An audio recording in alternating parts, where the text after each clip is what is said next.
I punched a customer. You punched a customer? Oh my god! Yeah. This ridiculous burger game is hiding a story about brain implants, human experimentation, monstrous organisms, and a character who somehow survived everything that happened in the original game. Maverick Cooper is alive? Ryder Heidsman has become a hero? Happy's Humble Burger Cult contains far more new lore than its chaotic co-op gameplay initially suggests. I searched through the recordings, the documents, the broadcasts, the websites, the VHS tapes, and environmental details to uncover everything the game reveals, and how it connects to the larger Scythe universe. I just covered the basics of everything you need to know in this video. If you want to know some of the background lore I don't talk about, watch that. But I'll try to give you everything you need to understand the new discoveries here.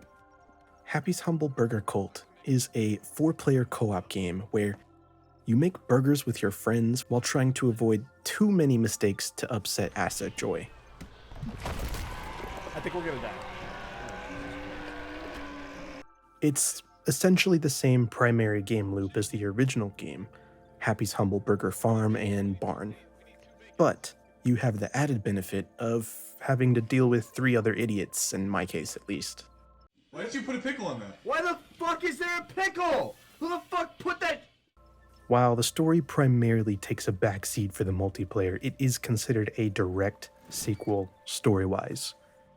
So, in the previous game, we last left off with Ryder Heidsman, known as E42, escaping the Paragon facility on Durijongo Island. He was closely followed by Asset Joy as they escaped into the jungle. They damaged the borehole facility quite extensively during their escape, which led to the facility being closed off. In this game, however, we are playing the Barnyard Believers, people who are still trapped within the simulation and have started worshipping Asset Joy. However, it's a new, more demonic-looking version of the original animatronic. The story in Burger Cult is mostly presented by cassette audio logs, VHS tapes, or a few non-collectible notes scattered around the walls. Each level contains around 5 cassettes and a varying amount of other collectibles. The VHS tapes mostly just have watchable side stories with overarching stuff. However, the cassettes give us a lot more information. We notably find cassettes detailing new lore from 3 characters: Maverick Cooper, Radio. I did a series of interviews with some very powerful people. Nara Varek, Upon the simulation breakdown, many test subjects experienced severe malfunctions in their reality fabrication ships. and Ro Vale. E7 is the first test subject officially designated as an escapee. There's about 30 plus tapes split between them, sharing information about the Barnyard Believers, E42, E7, and even some of the wider universe. The first cassette tapes tell us what finally happened to Maverick Cooper in the original. Just to set up, last time we heard from Maverick, he was in New Elysian City, hosting the radio station before seemingly suffering cognitive decline. His audio logs in Happy's Humble Burger Farm show him stumbling over words and forgetting things. When our player character, Ryder Heidsman, gets to the radio station, he is nowhere to be seen. We previously had no clue about his whereabouts and really could only imagine the worst. Luckily, though, he confirms early in his logs that he managed to survive and was presumably faking his decline. One audio log tells us that E7 was the one who got him out by frying his brain chip super early. He had to have had his brain chip fried prior to the events of Burger Barn, because it takes place during the nuclear meltdown we see in the events of the Burger Farm. Maverick also basically confirmed our prior theory that Obscura Programming was a shell company of Paragon focused on propaganda. And Maverick gave us Toe's employee designation, E4. I'm still not certain as to what significance it carries, but it does show that he was one of the first people to undergo the reality fabrication chip. Although Toe looks a little, different. think we're Oh yeah, my bad. Will work for money. Oh! Kato, Are injured you- toe! Case! Oh my god! I pushed him. Maverick also shared with us a bit more information about how the simulations work. He speculates that Paragon is doing all of this work to eventually control the human race. Lore-wise, we know that the Paragon CEO, Zane Grimm, has two goals. One, to save the human race from the ecliptic prophecy, and two, to cure death. If you didn't know, the ecliptic prophecy is basically just a theory that somehow an alignment between three planets, Dalvacate, Nemina, and Kyvan, somehow cause extinction events within the Scythian universe. Now, Grimm's experiments have been obviously evil, but how do they actually accomplish his two goals? We don't know. We can only assume that somehow he thinks the method is worth the result. That's pretty much our last information from Maverick Cooper, so we can only assume that he lurks somewhere within the borehole facility. Doing what? Well, we don't know that either, but I speculate he intends to leak all of the experiment information. Maverick's tapes showed us what happened when E42 escaped, but Nera's show us what happens to those left behind. She has tons of information to share with us about the state of the borehole, the barnyard believers, and alternate simulation restaurants we might see in the future. I think she is just a high-level Paragon scientist, but she never says it outright. She does mention talking with Grimm, which indicates her higher security level.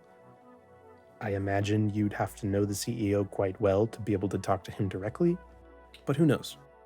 Her first audio logs share that when the simulations broke down due to E42 and Asset Joy's escape, many of the test subjects saw increases in hostility. Huh? Huh? Huh? Little dork? Little dork? They began worshipping the assets and formed a cult known as the Order of the Holy Grill. Fantastic name, by the way. For some reason, they love the Barnyard Buds memorabilia, so they use merchandise to appease the Barnyard believers. I did manage to collect a full collection in my playthrough. The scientists dubbed them the Barnyard Believers. These are actually the player characters and a few of the NPCs we see in our base. There's also a sign in a secret area you can teleport to through this freezer that shows that our characters have ID designations. BYB 11, 14, 25, and 21. Most notably, she also confirms that the assets like being worshipped by them. This implies that perhaps there's more assets than we know of. Seemingly 2 or 3 of them died during the events of Burger Farm, and one escaped, so her saying assets implies that there's multiple we've yet to see. Also, with the new Asset Joy, that raises the number as well. Plus, we have information about assets from other games like Asset Erica, so we don't know how many assets there could be. Interestingly, she also notes that the Barnyard Believers talk in strange dialects, specifically about the extinction of Scythian life. She thinks they might have a hive mind or something from the assets. I have a theory on how this works exactly, but we'll touch on it at the end. The biggest lore drop we get from Nera is confirming where in the timeline everything is taking place. She states that 1 year after E42's capture is when he escapes. So, the nuke on Durijango in the first game was set off in 92 AGW. That means after the Great Scythian War, so according to this timeline, he must have escaped in 93 AGW. This finally tells us a little bit more about the relation of events timeline-wise. Back to Nera, she has an interesting audio log from someone named Burger Boss. I'm pretty sure that's the big Ghostbusters Slimer looking guy. He's the one that gives you the round modifiers when you're playing the game. They mentioned that he also has a reality fabrication chip and they were messing with it, so perhaps they fried it? They also note that he dislikes the Barnyard Believers and the other test subjects. Now, there is one audio log from Nera that seems glitched. Currently it doesn't play. I checked the game files and there isn't a file named for it, so perhaps it was meant to be removed. But it was just probably talking about Happy's Humble Burger Barn, so it probably wouldn't have had too much new information. But if they do update it, I will throw that in the new video. But for the most part, after this, she basically just talks about the 5 new restaurants that they would make dedicated to each animal mascot. So it was basically 2 Happy's location, a Charlie the Chillin' Chicken location, a Petey location, and a Samuel location. I assume that these could eventually be included as unlockable within the game, but who knows. That pretty much concludes all the information we learned from Nera. However, unlike Cooper in Nera, Roe isn't discussing Paragon technology. He's instead discussing the manhunt that Paragon went on to find E7 and E42. Roe seems to be a high-level security guard. He notably confirms that E7 was not killed by Acid Joy at the end of Burger Barn. They don't know why he was left alive, but he hasn't been seen since then, so we don't know what he's up to. He thought that Burger bombs and keycard hackers indicated he was still around, but from the events of Burger Farm, we know that that was likely E42. We also learned that when Ryder found the underground facility, it was at almost the same time that E7 was escaping the facility. They missed each other probably by a few minutes. The last major revelation we discover from this is that Ryder, after his escape, seems to have met up with Duri Django natives. He has become something of a hero to them. They dub him Truthbringer, Scrollbearer, and Windscribe. Paragon has been trying to interrogate the natives to find Ryder, but efforts seem unsuccessful. What exactly these titles mean to him, we can't say yet. But that pretty much concludes all of the new information within the audio logs. There wasn't a ton, but we definitely got some new stuff to learn, and enough to speculate on. Before we get into speculation though, let's touch on some of the notes and the maps, because the biggest revelation is actually hidden within the maps. We get some notes on the wall explaining how Calm Me Down gas and Sharp Focus pills are used in combination with the fabrication chips to make test subjects docile. It's interesting how often they combine quick cure pharmaceuticals to enhance the effects of the chips. We also learn mention of a character named Bashorn the Merciless, and I know the name is similar, but I swear that's not me, it's not Bash. Anyway, he's currently a head figure in the paramilitary forces of Paragon. He's featured in the wiki with a bone ram mask, and there's quite a bit of political lore surrounding him, but I don't want to touch on it yet in case they decide to retcon it later. I will mention it in a mega video. Moving on, we get our biggest reveal from the last unlocked map of the game, Kyvan. If you've been following the lore, this has been a very mysterious planet that little information has been given about. So this was a pretty exciting find to stumble onto. Walking out into a really intimidating pinkish red atmosphere with giant tentacles and bones of even larger creatures, we see living bush-like structures. And if you played Carthanc, you might recognize some of these plants as very similar to what you saw there. There are tons of mentions of demonic burgers and what looks like a destroyed Happy's location. However, this level also requires the most scrutiny of any of the levels due to the context it was presented in.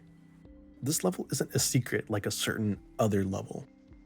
It is simply the last level we unlock through normal gameplay. This means, in the context of the lore, Paragon made the simulation of what they think Kyvan looks like. Previously in lore, we had thought that Paragon had no information about it at all. So, how could they reconstruct the simulation with no information? This implies either two things.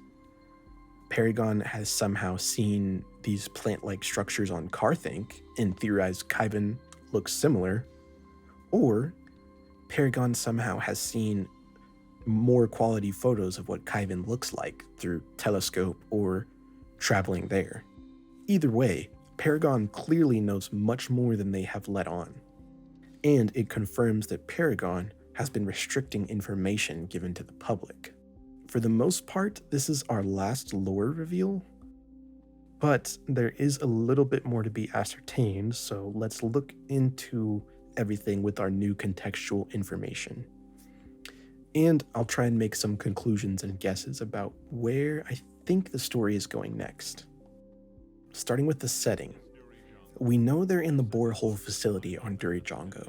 This was a facility that was made to harvest geothermal energy to power experiments and research into Grimm's ecliptic prophecy. Somehow, while down here, they found organisms that took over the Barnyard Bud's animatronics. Because of this, I suspect there was a reason they chose this facility specifically, but it's yet to be confirmed in the lore. I personally think they knew something was down there, but didn't know exactly what. Next up is the hive mind stuff regarding the Barnyard Believers. They suggested that the Barnyard Believers are under a hive mind from the assets. I think this is actually true. My current running theory is that the microorganisms or parasites or whatever infected the animatronics to create the assets are originating from Kyvan. I think there are some kind of Kyvian organism that is connected to the void mentioned in the Northbury Grove games. I'm primarily making this guess based on the connection to the void in the Northbury Grove entity game, especially with how that showed how connected the void and Kyvian demons are. There's a lot of mentions about extinction and deleting life and just ending races, things like that. I don't know exactly how yet, but I think somehow here everything is connected. I suspect that there's something within the borehole that actually gives Grimm a reason to have chosen that location. We are just now starting to get enough information to see a bit more about how our timeline connects. It could even be that Ententimial is a substance originally from Kyvan. It's still hard to say, but that pretty much concludes all the information we have now. There are some more reveals that they have planned, judging by some of the game files, but we can wait to talk about those until they actually release some more maps. I do plan on making a mega video about all of the Scythian games soon. I have a massive research document at the moment that I'm going to share a link to in the description. It's like probably 50% complete, but I need to play some more games and do a lot more editing and stuff like that before it's finished. I'm hoping it'll be more thorough than the wiki at some point. But anyway, if you appreciate all of my effort, throw me a subscription. These videos take a long time to make and do research for, so support is appreciated. Thanks for watching. Jesus fucking Christ.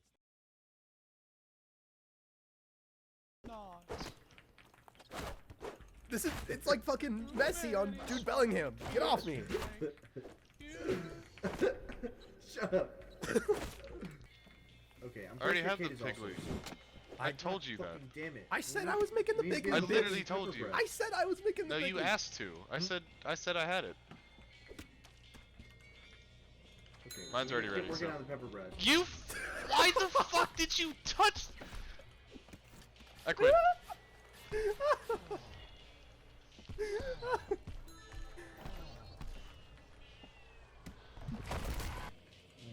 Mustard! Ah, Damn. fuck, I screwed this is you. a microaggression. No, this is a regular game. Let me know when to patty it. Do we want to shift roles? It's cow farm. Gummy cows outside. Oh my god, Do we want to shift roles